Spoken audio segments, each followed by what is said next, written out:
Hi everyone, this is Madonna with Doll Fairy Creations. I thought today I had a request. Somebody wanted me to show them how I made my cast-on rag. I'm going to show you my favorite cast-on rag first. The only thing special that you're going to need for this particular cast-on rag is I use 8mm rings. Just like jewelry type jumper rings. Now these are double jumper, but you're going to need 8mm for this particular one. And I'm making a 50, so I'm going to a 50 cast on rag. So that means I'm going to need at least 25, if not 26 of the rings. So right now I'm just going to do a normal cast on.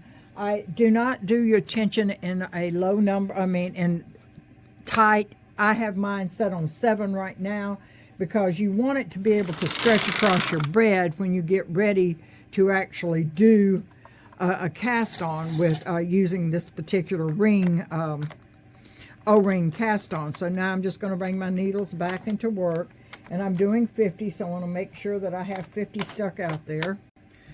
All right, so I'm just going to basically cast on as normal. That one did not catch, so I'm going to pull that one out because I didn't have any weights on it. But I'm just doing, this is just waste yarn. And this is the reason why I like a cast on comb, or cast on rag, excuse me, is because I want it to knit and be able to knit without having to worry about it not catching or not doing what it wants to do for me. All right. Let me see if I can get across one more time with this little bitty piece of yarn. There you go, made it.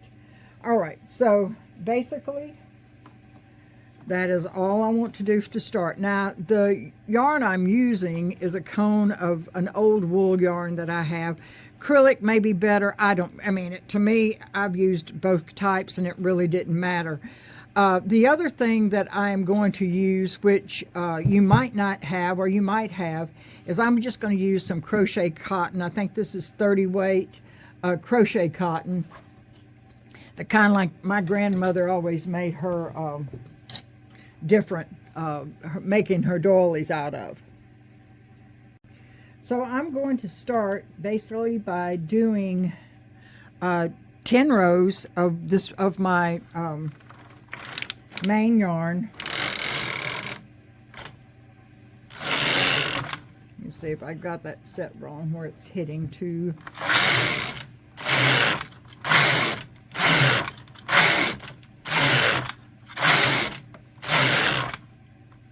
All right, so I've done 10 rows. Now I want to take this particular yarn out. I'm going to put it over here to the side, and I'm going to get my crochet cotton, and I'm going to put it in, and I want to do basically 2 rows with my crochet cotton. Okay, so that was row 10. So now we're going to end up when it's all over with. Let me put some weights on before I lose this here in the center.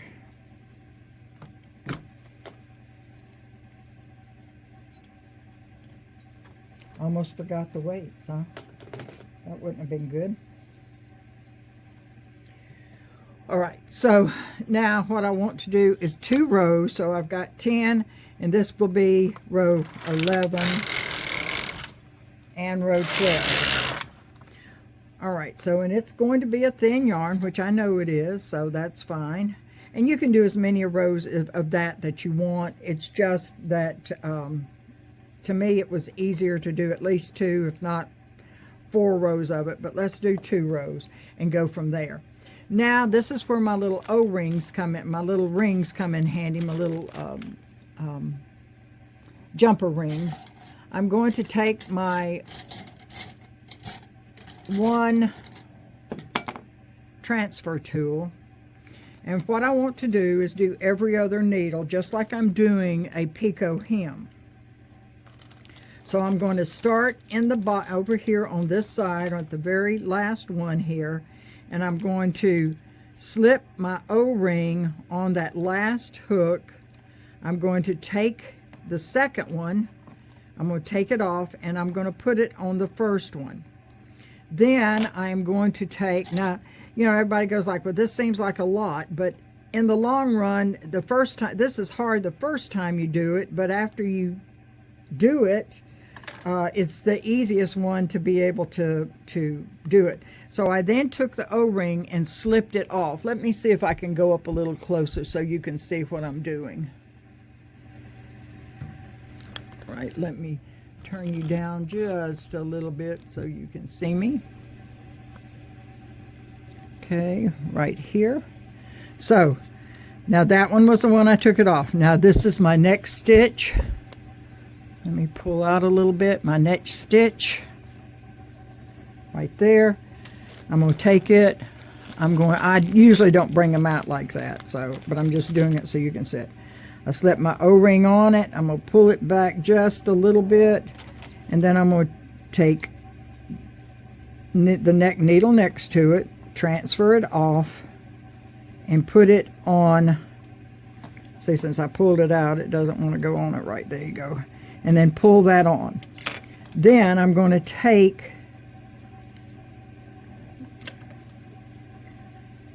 the ring and I'm going to flip it over so it is caught between the two stitches there, and holding it on. Okay, and I want that one to go out to work. So my next one, I'm pulling them out for you to see. Usually I don't do it like that, but that's no problem. Let me pour some of these out so I'm not having as much trouble. Pull my next needle out.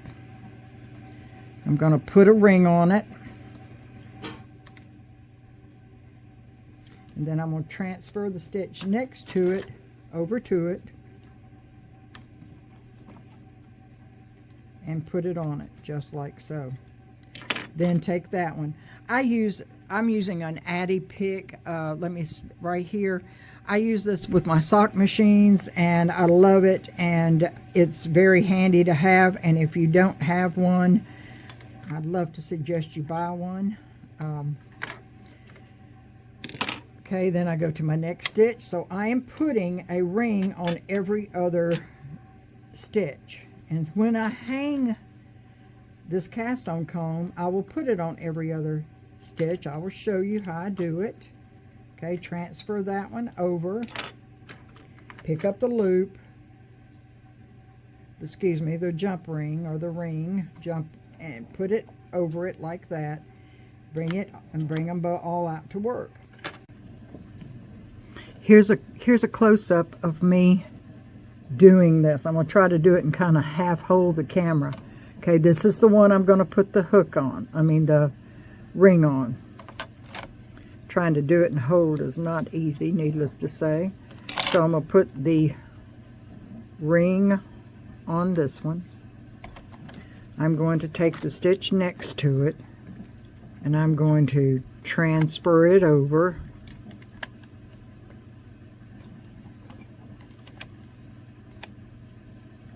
to that needle just like that. Then I'm going to take my hook and I'm going to take the ring and take it off. There is no part of the ring on that hook. You can see it's just the two loops there, and that's important because you don't want that ring to actually be on your hooks for you to knit. Okay, one more time. I'm pulling that one out. I skipped one. I pulled it out to the thing. I'm putting the loop on it. I'm taking the one next to it and I'm going to transfer it over just like so.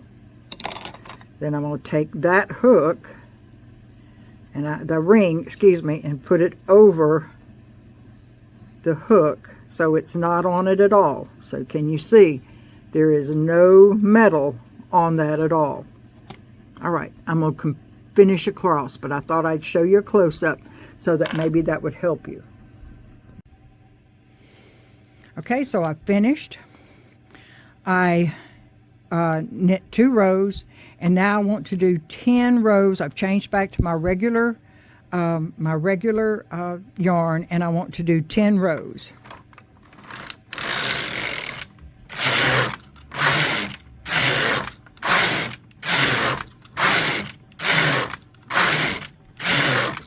All right, and I'm going to hang a hem just like I normally would. Take everything off,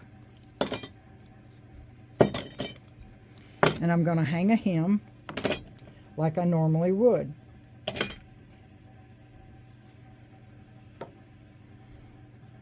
Okay, I'm going to start just like I normally would. If I can find my thing that I threw around, there it is, it's covered up. And I'm going to pick up, unfortunately this black yarn is kind of making it hard for you to be able to see what I'm doing, but I'm just going to pick up each one of the loops and put it onto my machine as normal. All right, let me do this off camera because you can't see it because of the black yarn, but I'm going to hang it up and then I'll come back. I've gotten all my stitches hung, so I'm going to pull everything out. And now only thing is the matter is how long do you want this thing to actually be?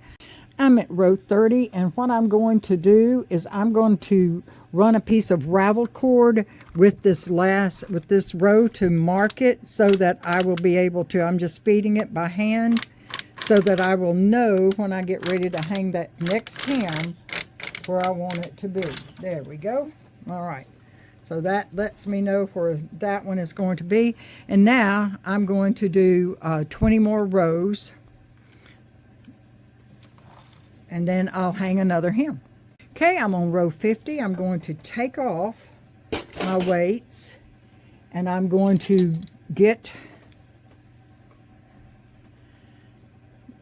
my transfer tool, and I'm going to pick up a stitch and hang my hem again by using my ravel cord. In this case I just used the blue cotton thread I just happened to have hanging up there, even though it did not like me and caught 2 or 3 times. It caught on my other yarn wanted to pick it up and go along with it, and so of course that was a couple of things, but those things happen on film. It never happens when you're doing it by yourself. So all I'm going to do is hang this hem just like this, and I'm using that blue yarn, so I'm picking up the one right there in between, and I'm just hanging my hem. Now remember, this was just a line. If you've missed a few or whatever, it doesn't matter because there is no open-ended stitches on this side, so all you're doing is hanging your hem. So now I'm going to go across after I put some weights on, because this machine will not do well without that. So now I'm going to close it off by just knitting across once.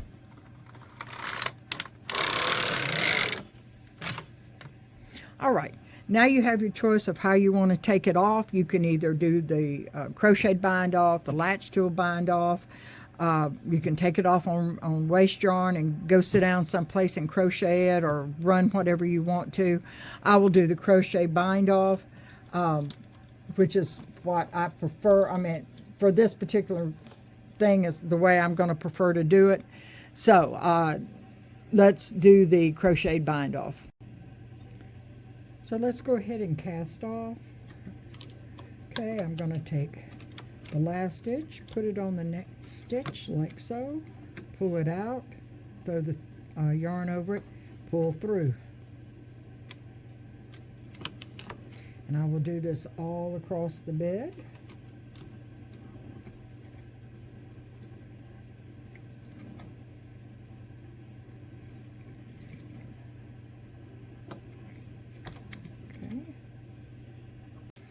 All right, it's off, and so let's see what we have.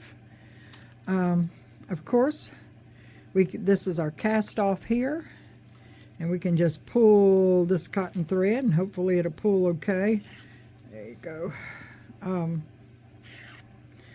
it'll pull out. But you know how to do all that. That's no big secret. And again, we don't have to worry as much about this being because that's not, and yes, it's loose, but that's the way I wanted it because when I put it on, I'm going to do it differently. All right, there's my top. Our cast on rag is finished. Here it is. I have basically pressed it. Here's our folded edge that we did earlier so that we can slide our rod through it. My rod, if you remember from one of the other videos, is just an ugly old rod that my husband went to Home Depot or Lowe's, and purchased. You can use something else. They have some of the skinny flat ones, but I use that rod if I'm going to. Now I'm going to show you how to use it, but in a lot of cases, just depending on what it is, I won't use it. Now, how do we use this cast on rag? So I'm going to pull out, let's say I'm just going to pull out some stitches. I'm not even in the center of my bed because I've got you sitting someplace else. So I'm going to pull out some needles just like so. And I'm going to change them to one by one. So I'm going to push half of them back, just like so. And I'll pull it forward so I can put my loops on it. Now I'm just going to take my loops and I'm going to slide them. I'm not sure if I've got it centered or not, but I'm just going to slide them on my needles, just like so, every other needle. Okay, just like so. Pull them out as I slide them on so they don't come off, hopefully. And so I'm pushing them on. This is not a big thing. You just slide them onto each needle. Okay, much easier than using the ones where you use the cloth or the yarn loops to put on, where you sometimes have to get, but these are just easy. You see, I'm just putting these on by hand. Okay, I'm going to pull all my needles out into work. All the needles out like they're in hold, excuse me.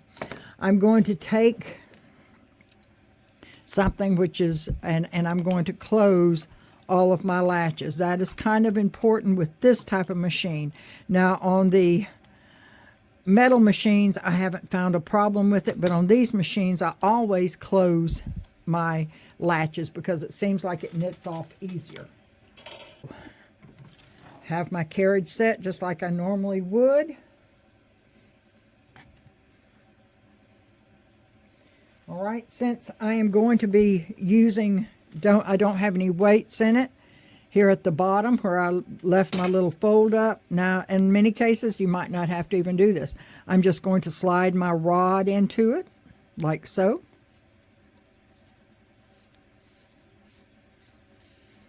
Kind of even it out where it's hanging straight here at the bottom. And I have weight now on all of my needles. My weight is down here at the bottom. I don't know if you can see it hanging down there, but it's hanging right down there. Right, I have yarn, waste yarn, and this again is every other needle, and I put waste yarn in it. Now I'm just going to knit across. All right, so it knitted across. Now I'm going to pull all the rest of my needles out into work, however many I wanted, just like so. And I'm going to knit as usual.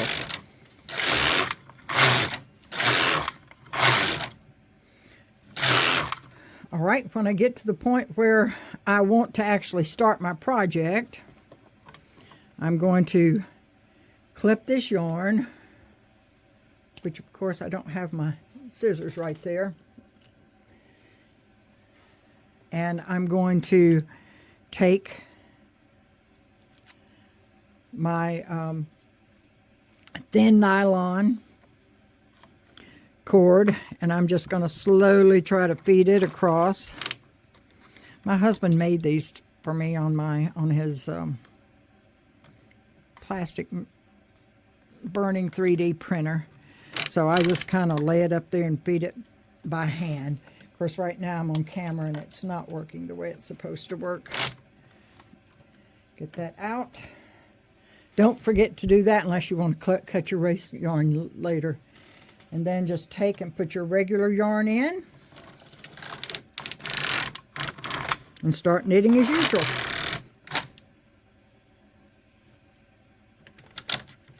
Have my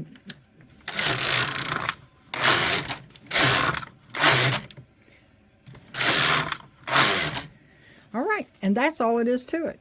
Then when you get ready, just as normal, take your yarn off, pull it out, and there you go. But the cast on it's got the weights on it. I'm not having to worry about it. Here's it's weighted down here at the bottom. Not having to worry about it, and all I have to do is just like I always do, is do that.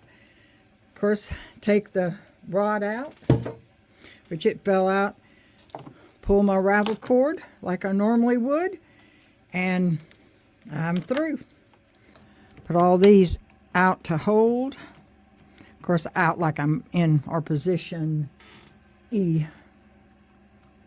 Okay, put my, I'll do it one more time just to show you. Since I don't have my big rod in this one, I'm just going to use regular weights. Just like so. All right, and then I'm just going to move across. And you see how easy it is to do it.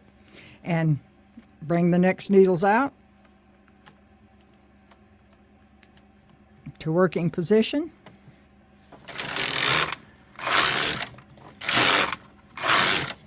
And there you go. Forgot to bring that one out.